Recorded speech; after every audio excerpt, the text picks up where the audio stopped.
Amigas y amigos del canal de Congreso, bienvenidos a su programa En el Tintero. En esta ocasión estamos de plácemes porque tengo la presencia de la diputada, ni más ni menos que Patricia Mercado, quien ha sido senadora de la República, quien ha operado esta Ciudad de México tan rica pero tan compleja, quien tiene una trayectoria en el sindicalismo, en las causas sociales y que hoy nos acompaña para hablar de un tema imperdible. La semana laboral de 40 horas, la reducción de la brecha laboral. Y para abrir boca, primero te doy la bienvenida. Gracias por estar con nosotros, diputada Patricia Mercado, quien es además presidenta de la Comisión de Movilidad. Así es. Y secretaria de la Comisión del Trabajo. Sí. Y de este segundo tema es que te he invitado. Nuestro auditorio está contento porque nos vas a hablar de este tema aparentemente histórico, de tener una semana laboral de 40 horas y que no acabamos de concretar. Así es. Bienvenida, muchas gracias. Diputada, primero, es un honor. No, muchas gracias por invitarme a estar contigo y hablar de este tema que va a ser uno de los temas más importantes de este periodo que empieza el 1 de septiembre. Y bueno, en este tenor es una cuestión de la que se han hecho foros. Parece que hay una digamos, acuerdo en cuanto a que tenemos que ir hacia las 40 horas, pero quizá el tema es los cómo, ¿no? Vamos a una reforma constitucional primero, a los foros, la gradualidad, se habla del diagnóstico de la Secretaría de Trabajo de 5 años. Tú te has pronunciado por decir que son muchos 5 años, sí, aunque son menos que 90. Sí, son más de 90 años, ¿no?, que llevamos desde que se firmó el convenio en la OIT en 1935, efectivamente. No, pues, es decir, sí creo que después de, pues ya tenemos como 2 años en realidad que estamos discutiendo este tema. Incluso la pasada legislatura en Cámara de Diputados y Diputadas tuvo un dictamen ya de la Comisión de Puntos Constitucionales, un dictamen que cambiaba, digamos, que avanzaba en la reforma para tener 2 días de descanso a la semana por 5 días de 8 horas. Entonces tenemos una discusión, no la estamos, digamos, sacando rápidamente en este momento. Efectivamente, el diputado Juan Zavala y una servidora como parte de la bancada de Movimiento Ciudadano hicimos una gira por congresos locales invitando a sector empresarial, sector de trabajadores, organizaciones de sociedad civil, legisladores, expertos, profesionales, estudiosos, digamos, de este tema, porque finalmente, como es una reforma constitucional, va a llegar a los congresos, ¿no? Como sabemos, por lo menos 17 congresos locales tendrían que ratificar una reforma así. Entonces, además, la Secretaría del Trabajo, el Ejecutivo a través de la Secretaría del Trabajo, pues también realizó una serie de foros regionales en varias partes del país, precisamente con la misma temática. Y en general, pues el acuerdo es México necesita, ¿no?, para una mejor vida de sus trabajadores y trabajadoras, pero también para una mejor vida productiva, porque somos de los países que más horas trabaja y que menos productivos somos de la OCDE, que es este organismo donde estamos las economías de ingreso medio como la mexicana. Entonces, están dadas todas las condiciones.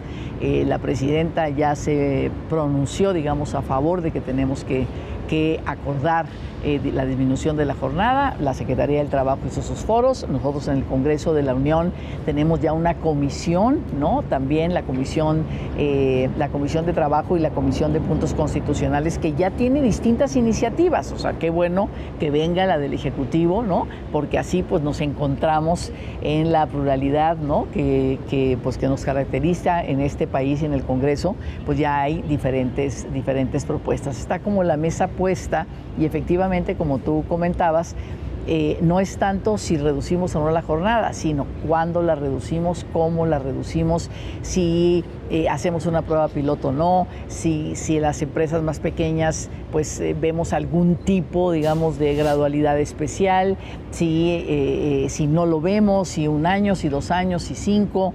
Creo que este es lo que va a constituir el acuerdo. De verdad, para mí, para nosotros, nosotras, el Movimiento Ciudadano, pues ya hay que llegar a estas 40 horas, hacerlo. Nuestra propuesta es máximo en 2 años, 4 horas y 4 horas, porque efectivamente tenemos ya 90 años de retraso de lo que podría ser, digamos, una garantía de verdad de mejor vida y de reducir desigualdades en nuestro país. Déjame retomar una de las últimas partes que mencionas de mejor vida. Porque en estas, digamos, mediciones de la OECD, Nos encontramos en un lugar muy pequeñito, en donde nuestros trabajadores, nuestras trabajadoras pasan muy poco tiempo con sus familias y se genera una suerte de, digamos, desconexión, tristeza, estrés, tanto en la familia como por parte de la trabajadora y el trabajador. Sí, así es. La OCDE tiene diversos estudios porque está recomendando a México la reducción de la jornada. Digo, todos los organismos internacionales así lo están haciendo. Y tiene, o sea, de todos los países, el país con menos conciliación familia-trabajo es México, ¿no? Entonces, ¿por qué? Pues porque trabajamos jornadas. El 60% de las y los trabajadores que trabajamos, digamos, que trabajan esas largas jornadas sin pago de horas extras. Y fíjate que más de 7 millones de trabajadores que ganan el salario mínimo trabajan más de 48 horas. O sea, por eso decía que hay profundas desigualdades en este sentido. Entonces, y luego también la OCDE tiene otro estudio sobre los minutos de esparcimiento que tienen los trabajadores, las trabajadoras en México. El país de la OCDE que más horas de esparcimiento, horas de esparcimiento tiene, son más o menos 6 horas al día. México es el que menos, tenemos 200, son minutos, no son horas, son minutos, 200 minutos al día. Somos el país que menos minutos de esparcimiento tiene. Y luego, si te pones a pensar, hombres y mujeres, seguramente esos minutos, 200 minutos de esparcimiento, pues las mujeres no tienen manera porque llegan a su casa a poder hacer todo el trabajo no remunerado de cuidados, de atención, ¿no? A los niños, niñas y el tema del trabajo doméstico. Entonces, digamos, todo nos lleva a que efectivamente pues los trabajadores y por eso ha sido tan importante esta discusión. Me parece que hay que reconocer, ¿no?, que trabajadores, mujeres y hombres jóvenes que han inundado las redes diciendo no estamos dispuestos a seguir viviendo para trabajar, queremos trabajar para vivir, ¿no?, menos tiempo. Y entonces, bueno, las empresas dicen, bueno, ¿qué vamos a hacer? Que las 40 horas que van a ser costos, pues sí, pero no vas a tener fuerza de trabajo. Si se sigue pensando que el tiempo tiene que ser muy alto para poder ser productivos, cuando toda la evidencia dice que no, pues simplemente los mejores talentos y los mejores trabajadores no van a querer trabajar en estas empresas. Entonces va a ser un círculo vicioso, digamos, en el sentido de no hay fuerza de trabajo, porque también las empresas dicen, oye, pero si voy a tener un turno más y no encuentro trabajadores y tengo que hacer un turno más, entonces, ¿qué es lo que va a pasar? Bueno, si efectivamente seguimos aumentando los salarios, si hay buena retribución y si el tiempo de trabajo, un trabajador sabe que va a entrar a las 8, va a salir a las 3, digamos, en ese tiempo y que va a tener 2 días de descanso, pues por supuesto que hay mucha más gente que le va a querer entrar. Hoy más del 60% de los trabajadores son informales, es decir, están en la informalidad, es decir, sin derechos. ¿Por qué no acceden o por qué no quieren acceder al trabajo formal? Pues por estas malas condiciones de trabajo, ¿no? Otro dato es el 75%, es decir, 75% de los trabajadores, nos dice la Organización Mundial de la Salud, 75% padece estrés laboral, vive estrés laboral. ¿Qué haces con el estrés laboral? O hay ausentismo o lo que le llaman presentismo, que estás ahí, pero en realidad no estás trabajando, no estás haciendo nada, tu cabeza está en otro lado, hay mucha presión, ¿no? Y con estrés laboral, pues realmente tenemos muchas enfermedades y por otro lado no podemos ser productivos. Entonces, bueno, pues estas son las cosas, digamos, que tenemos que discutir. Creo que hay un gran acuerdo, de todas maneras el sector empresarial se resiste, pero ya ha dicho bueno y bueno, seguramente pues vamos a estarlos viendo. Yo de veras los invito a todo el sector empresarial a hablar, a dialogar con las diferentes bancadas, además de hablar con el Ejecutivo, para que podamos pues construir un acuerdo y sacar este dictamen entre septiembre y diciembre en este periodo legislativo. Y al sector empresarial y por supuesto a todos los actores, pero puntualmente al sector empresarial, el tema de la productividad. Porque la productividad es un elemento que parece que dejamos de lado. Dentro de estas mismas estadísticas de estos organismos internacionales, de la OECD, México es de los países que mayor tiempo permanecen sus trabajadores y trabajadoras en el centro de trabajo, pero que somos menos productivos. Exactamente, y fíjate que los últimos somos Colombia y nosotros. Sí. Y Colombia ya van 44. O sea, Colombia ya empezó el proceso de disminución de la jornada. Tenía 48, en este momento va a 44 y ya va para 42. Es decir, ya Colombia tomó medidas, desde el gobierno incluso anterior, tomó medidas para reducir la jornada. Somos los últimos 2 países en el sentido de los que más trabajamos, menos productivos, más tiempo estamos ahí. y no se pagan horas extras. México es el país donde menos horas extras se pagan. 9 horas a la semana. Exacto, 9 horas a la semana, pero no se pagan. Como te decía, más de 7 millones de trabajadores realmente ganan, digamos, salario mínimo, trabajan más de 48 horas, entonces pues el salario debería de ser mayor, ¿no? Claro. Porque están trabajando horas extras, no se pagan horas extras. Realmente sí hay una situación como de mucho abuso, ¿no? Les hemos dicho a los empresarios, es que de veras, lo que se acordó en los últimos 30 años es, dejemos al sector laboral y económico solo, que el Estado se retire, que no regule nada.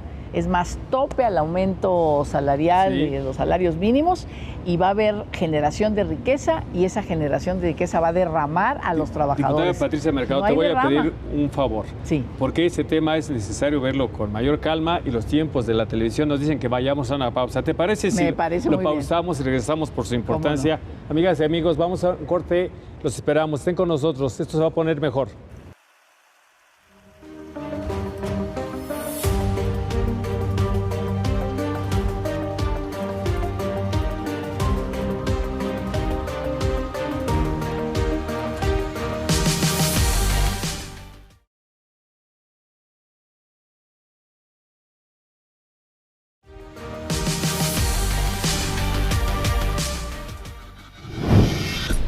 Estamos de regreso a su programa En el Tintero. Antes de la pausa hablábamos de una situación que sucedió en 30 años atrás o quizá más, y es que el Estado sacó las manos de las relaciones del trabajo. Y no quisiera solo hablar de la materia laboral, sino en general el trabajo, porque tenemos el apartado B del cual no podemos olvidarnos, en el artículo 123, los 2 regímenes.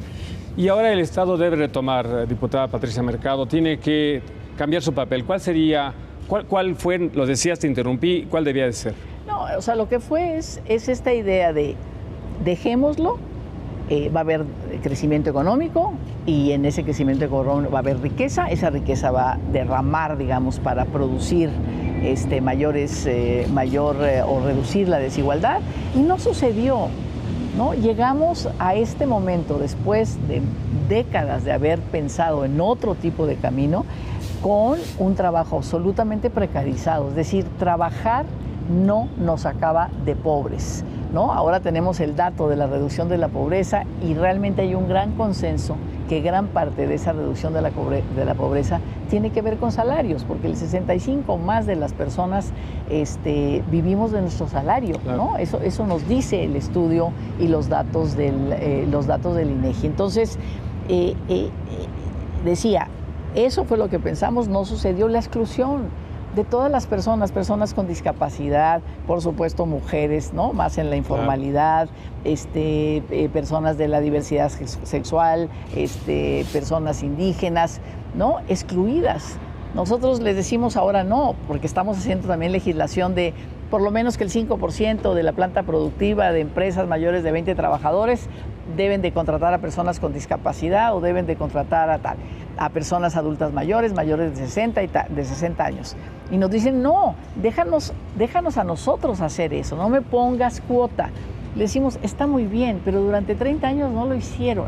Entonces tenemos a millones de personas excluidas, a 7 millones de personas, según efectivamente el INEGI, excluidas de la posibilidad de un trabajo, cuando el trabajo dignifica a las personas. Entonces, por tener una discapacidad o por ser indígena, realmente no vas a tener derecho al trabajo. El Estado tiene que arreglar eso, y el Congreso pues es una de las instituciones del Estado mexicano, y tenemos esa responsabilidad, ¿no? Entonces, no estuvo, se retiró, ahora está regresando la Comisión de Salarios Mínimos, ¿no? El trabajo que han hecho, que no es un salario, aumentarle el salario por decreto, porque la Comisión Nacional de Salarios Mínimos es tripartita. Claro. Ha habido acuerdos a los empresarios realmente, y ahí sí hay que reconocer qué bueno que han entrado a estos acuerdos. Déjame para aumentar el salario. Interrumpirte brevemente. Rompimos un mito. que si subía el salario, subía la inflación y que sería una tragedia económica. No pasó nada. Absolutamente. Estamos mejorando, diría yo. Totalmente. Y estamos perfilándonos a mejorar. Falta largo trecho a mejorar las condiciones de los trabajadores. Sí, claro, porque además, ¿qué es cuando decimos hay que fortalecer el mercado interno? ¿Qué es el mercado interno? El mercado interno es que la gente traiga dinero para comprar, claro. O sea, ¿no? Y entonces, si hay mejores salarios, si hay mejores condiciones, pues obviamente el mercado se dinamiza, ¿no? O sea, estamos pensando en un círculo virtuoso de crecimiento económico. Nadie puede decir, oye, no, que el Estado se vuelva a retirar, pues si estábamos muy bien. 30 años sin crecimiento, 2-3%, un crecimiento absolutamente mediocre para un país tan rico como el nuestro, ¿no? Patricia Mercado, hay muchos temas, seguramente no los agotaremos, pero la desconexión laboral, que es un tema que también habrá que abordarse, que tiene que ver no solo con la reducción de la jornada laboral, sino con que ahora te lleguen correos en la noche, en la madrugada, los sábados, domingos, WhatsApp, etcétera, y que estés trabajando de facto, o estés trabajando plenamente. ¿Cómo has enfrentado, cómo has visto en las consultas, en esta gira que hiciste con otras personas? ¿Cuál es la postura? ¿Los sindicatos cómo ven esto? ¿Hacia dónde vamos? No, el derecho a la desconexión, que ya aquí en el Senado por lo menos teníamos un dictamen en ese sentido de legislar y legislamos en la Comisión de Trabajo el derecho a la desconexión. ¿Por qué? Porque tenemos que ponernos al frente de los cambios tecnológicos que está habiendo. Y como hay estos cambios tecnológicos que te permiten trabajos ya remotos, pues sí, pero ese trabajo remoto no es me puedes hablar a las 5 de la mañana, me puedes hablar a las 8, me vas a mandar un correo. Es muy importante y por supuesto que hay mucha conciencia de eso, ¿no? También necesitamos ponernos de acuerdo porque no se ha terminado el proceso legislativo sobre el derecho a la desconexión, no terminamos el proceso sobre el home office, digamos, eso, digamos, ahí está el trabajo remoto, pero no el derecho a la desconexión. Entonces, sí, me parece muy buena como tu pregunta y tu reflexión, ¿no? Porque sí necesitamos eso, son de los nuevos derechos a partir de la nueva tecnología que te permite trabajar en cualquier lugar, no necesariamente ir a espacios, digamos, directos de oficina o digo, si eres a lo mejor, digamos, en la parte industrial, pues cuando hay líneas sí tienes que estar ahí, ¿no? Pero hay otro trabajo que tiene que ver con la desconexión. ¿Sabes qué? Es lo que está como en el centro de la discusión es el tiempo de trabajo. El tiempo de la vida y el tiempo del trabajo y cómo conciliamos la vida y cómo conciliamos el trabajo. Entonces, como está eso en el centro, parte de eso es precisamente decir, yo trabajo desde mi casa o trabajo en cualquier lugar, pero mi horario es, ojalá, 40 horas a la semana, ¿no? Una vez que termine, no me pueden mandar, no me pueden buscar, no pueden hacer nada y este es tu derecho y si no, bueno, pues las empresas tendrán que ser sancionadas, inspeccionadas para que respeten eso. Son nuevos retos, son nuevos retos claro. Que tiene las empresas mexicanas, nuevos retos que tienen los sindicatos de cómo vamos a legislar y vamos a vigilar que esto se cumple. Es muy importante. La gente, ese es el estrés laboral, ¿no? Claro. Que a las 7 de la noche me mandas uno, yo ya estaba descansando, yo ya había terminado y tengo que contestárselo en este momento, tengo que ponerme a trabajar porque me lo pides para las 10 de la noche. Eso es vil estrés, es salud, o más bien más bien es enfermedad segura, mental o física, y bueno, pues la cuestión es de que no vayamos por ese camino. Ahora bien, decíamos el reto empresarial y el reto de las organizaciones, a veces, tanto de oficinas públicas como privadas, ¿no? Que los jefes llegan 2 horas después que todos los trabajadores, o 3 horas después. Sí. Y los jefes quieren acordar o tomar las grandes decisiones a las 6 de la tarde cuando se acabó la jornada formal de los trabajadores. El estrés laboral es que si te tenías que ir a las 6 de la tarde, pues te vas a ir a las 9 de la noche. Sí. Y el periodo en el que el jefe decide, o el supervisor, o el gerente, es un periodo donde los trabajadores están en una esclavitud fáctica. Totalmente. Y además mentalmente muy presionados, con demasiado estrés, ¿no? Así es, tenemos que cambiar esa cultura laboral. Esa cultura que nos decía más tiempo, disponibilidad completa, ¿no? Tu vida personal y tu vida familiar no existen.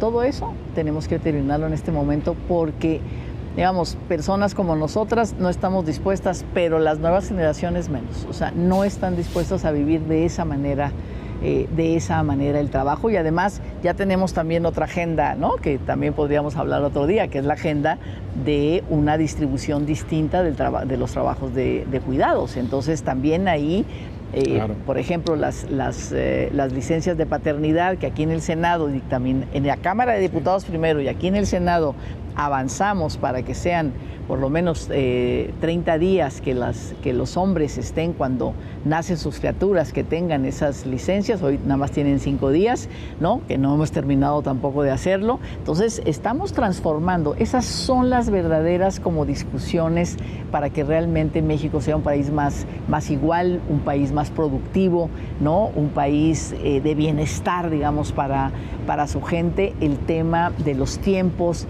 de la distribución de las tareas entre la vida familiar y la vida laboral, pues ya se nos llegó el tiempo, más las nuevas tecnologías que nos permiten otro tipo de realización, digamos, de trabajo y de tiempo, ¿no? Para no dejar en el tintero, otro de los temas que nos ocupan, que nos convocan, es disminuir la brecha salarial. Yo sé que en realidad 6 meses es un tema de género, pero deberíamos tener mejores salarios. En general, mujeres y hombres. Así es. Y sin embargo, están trabajando diversos legisladores para abatir este problema. ¿Cómo lo planteas? ¿Cómo lo visualizas? Mira, hay distintas iniciativas. O sea, primero, una de las reformas constitucionales que mandó la presidenta entrando es precisamente para el compromiso sobre la igualdad sustantiva, es decir, la igualdad en los hechos, que una de ellas es la igualdad salarial, y el cierre de la brecha salarial. Hay un compromiso constitucional y hay un compromiso también en la ley secundaria del 123. Entonces, a eso, ¿qué cosas tenemos que cambiar, pues, para que sucedan, digamos, en la vida diaria? Primero, lo que necesitamos es transparencia, porque en otros países así se ha empezado. A ver, transparencia en las empresas y transparencia en los gobiernos. ¿Cuánto ganan las mujeres? ¿Cuánto ganan los hombres? ¿En qué lugares de los salariales, de la tabla salarial están las mujeres y están los hombres? Y ahí nos vamos a dar cuenta de por qué tenemos esta brecha, ¿no? Que más o menos se ha calculado del 28%, aunque en la última encuesta del INEGI, el INEGI dice que hay una brecha de ingresos, no necesariamente solo salarial, sino de ingresos de más del 30% entre hombres y mujeres, ¿no? Entonces, no es justo. Es un asunto de justicia social, es un asunto de igualdad de oportunidades y de trato, y hay una reforma constitucional. Entonces necesitamos arreglar leyes secundarias. En primer lugar, todo, como decía, el tema de transparencia, de que conozcamos, porque ahora todo lo normalizamos, ¿no? Pues aquí hay trabajadores. No, aquí hay trabajadoras y trabajadores, aquí hay trabajadores, incluso, digamos, ver diferencias salariales depende quién eres, ¿no? Si eres un trabajador, una mujer trans, o si eres un indígena, o si eres una persona con discapacidad, las brechas se van haciendo cada vez más grandes que tienen que ver con discriminación. Entonces, bueno, tenemos que trabajar ya en leyes secundarias el tema de la brecha salarial. Hay que empezar por eso, pero ahí son las convocatorias, por ejemplo, ¿no? Luego ahí las empresas dicen, bueno, queremos un ingeniero, ¿no?, de ambos sexos, para que realice no sé qué puesto, ¿no? No le pone precio, no le pone cuáles son tus actividades. Entonces resulta que si el salario de ese puesto de esa vacante son 30,000 pesos, pero si llega una mujer entonces ¿cuánto es el salario? No, pues son 20. Para ella, que viene de ganar 15, dice, no, pues 20 son muy buenos. Oye, no, pero la vacante era de 30. Entonces, transparencia en vacantes, ¿no? O si llega, ya no digamos, ¿no? Si llega una persona indígena o si llega una persona joven, a lo mejor no tiene experiencia, pero tiene todos los talentos para realizar ese puesto, le dicen, no, pues 10,000. Dice, pues muy bueno. O sea, ya me pagaban 6 o me pagaban, digo, ya el mínimo está en 8, no puede ser menos de 8. Pero, no, o sea, las vacantes tienen que ser difundidas con toda la información. Te digo, desde detalles como esos, ¿no? Que te van haciendo explícita la brecha y la violación al derecho de igualdad de oportunidades y de trato y la violación a igual salario por igual trabajo. Sí. Y ahí, pues por eso se vuelve un tema relevante. Yo espero que sí empujemos distintas reformas a leyes secundarias para que eso se pueda concretar. Y bueno, pues ya viene el 18 de septiembre, el Día Internacional por la Igualdad Salarial. Vamos a ver qué cuentas podemos dar y qué propuestas podemos avanzar. Pues yo creo que vamos a ver muchas buenas cuentas con el trabajo de personas como tú, que nos explica, pero no solo nos explica, sino que te comprometes y trabajas mucho en esto. Para mí ha sido un gusto tenerte. Muchas gracias. Aquí en tu espacio, en El Tintero. El auditorio seguramente que también lo será, porque es un tema que está en desarrollo. Así. De las y los mexicanos. Así que muchas gracias por estar. Y a ustedes, amigas y amigos, les agradezco y les espero en El Tintero. Muchas gracias.